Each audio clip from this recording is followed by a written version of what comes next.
I was out in my boat yesterday and in a fairway I saw a buoy. I come across lots of them from time to time. Loads of polypropylene floating cable. Just nice to get round your propeller, you know. Got a little bit of water in this one, but I can't see any splits. But I come across them all the time, these fenders.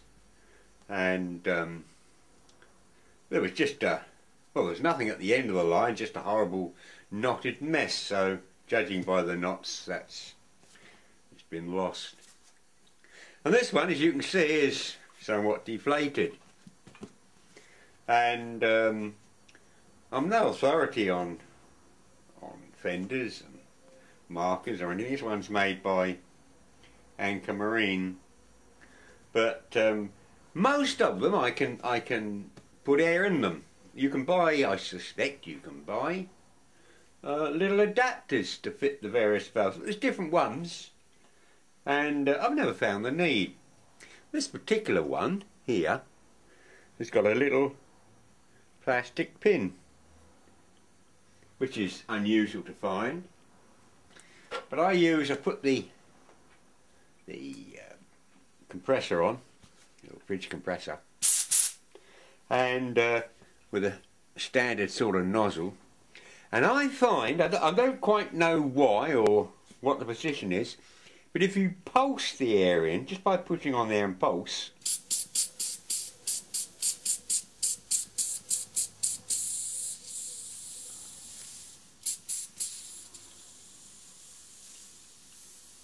it's coming up. Just heard the compressor cut in. It's coming up.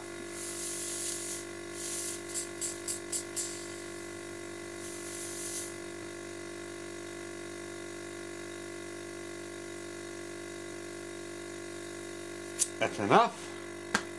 It's all nice and solid now. We'll put our little peg back and we'll see if it will stay up. Another one to the collection.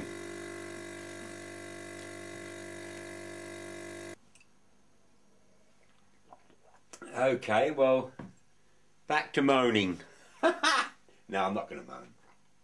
The little grinder I showed the other day, I'm going to see if I can repair it or do something. And quite honestly, I don't know what for the moment. I don't want to throw it away. I've a collection of cheapos, and like several of you, I keep one with a cutting disc on, one with a grinding disc on, one with a sanding disc on, and so forth and so on. It's much quicker and easier than having to change the wheel. So I'm going to try and see if we can fix or put a switch in this one. It's a Draper, made by Draper Tools. Ooh.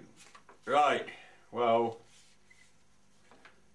I guess these screws take the gearbox off, but I'm looking at this. It's sort of dirty there. Let me get in a bit closer. And I'm guessing that there's a screw here. I'm guessing this comes off.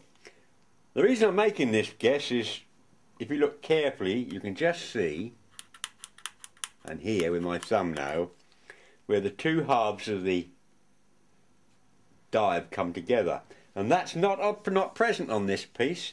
So that piece is separate from this piece. So I'm certain that this comes off. We should find out.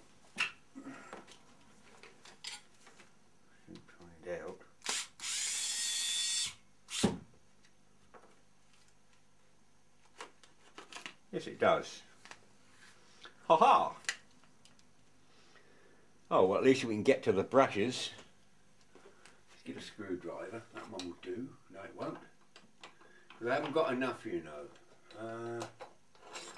That one will do.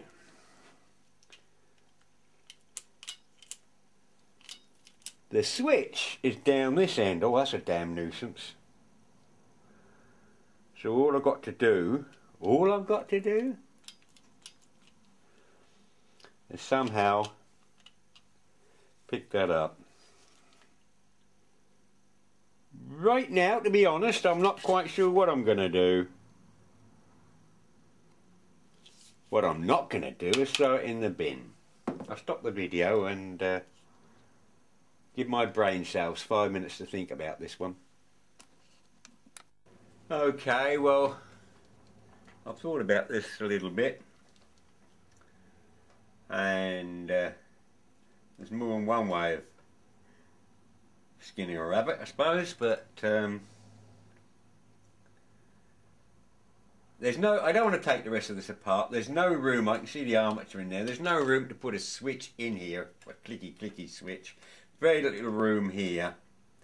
I think we're going to work on working it from up this end. And if I zoom in, I don't know if it's going to work. Go on. Or move this, that's easier. That'll do. What I've done with something very sharp, I've dug out the little piece. That's the little, you can't see. That's the little piece, and it has, if I do it like that it might show. It has like a T-piece, or it had a T-piece on the end of this. Now this was moulded all in one. So how did that T get, how did this piece of plastic get moulded round that T? And I looked at this and I can see that this piece of plastic, if I do that with a screwdriver, flexes. Yeah, you guessed it. This is typical modern manufacturing assembly. The little plastic thing is simply pushed and this comes out, jumps behind the T, and it's captive. So I think we're going to have to put another T on here. And just thinking aloud, and I'm doing this live guys, I'm half thinking of drill a hole, put a little nut and bolt through with a few washers with the head a bit larger that side and bolt it on. Just a thought. Just a thought. See how we get on. The best solution I've come up with is I've drilled the plastic piece and put in a self-tapper, and providing I've judged this height right, it should snap in. If I've got it wrong, I won't get it out. Oh well, we'll see.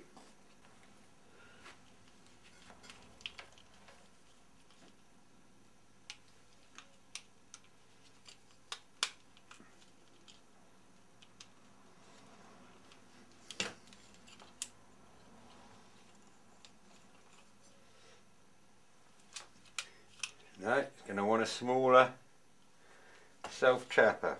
Give it one more go. Just move it up there. Ah!